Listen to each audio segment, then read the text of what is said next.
السلام عليكم ورحمة الله تعالى وبركاته، ومرحبا بكم في هذا الخبر الجديد. أولا ندعوكم الضغط على زر المشاركة ليصل إليكم كل جديد، والإعجاب إن أعجبكم الفيديو. وهبي ينفي طلب الإعفاء من الحكومة ويدافع عن نجاح أبناء محامين وقضاة.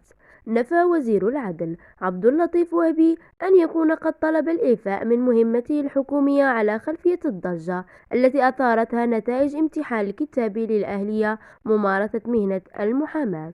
وقال وهبي في لقاء مع الإعلامي رضوان رمضان مساء اليوم الأحد على قناة تلفزية الثانية دوزيم إن وزارة مسؤولية، وهناك جهات لا احترامها ومكانتها، ولا يمكن لذوبعة صغيرة أن تدفعني إلى طلب الإعفاء، مؤكدا أنه يمارس مهامه بشكل عادي كوزير للعدل وكأمين عام لحزب الأصالة والمعاصرة. وأبرز أن مهنة المحاماة مفتوحة وأن هناك لجنة تسهر على الامتحان، مشيرا إلى أن الوزير ليس هو الذي يسهر على الامتحان بشكل مباشر.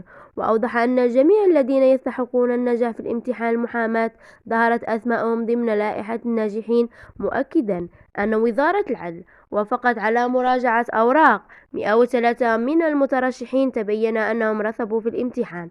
ولفت وزير العدل الانتباه إلا أن 800 مترشح فقط هم الذين استطاعوا اجتياز الامتحان، مضيفا أنه أقنع لجنة الإشراف على تقليص معدل النجاح من أجل رفع عدد الناجحين إلى 2000، لكنه لم يجزم إذ كان جميع الذين وردت أسماءهم ضمن لائحة الناجحين يستحقون ذلك.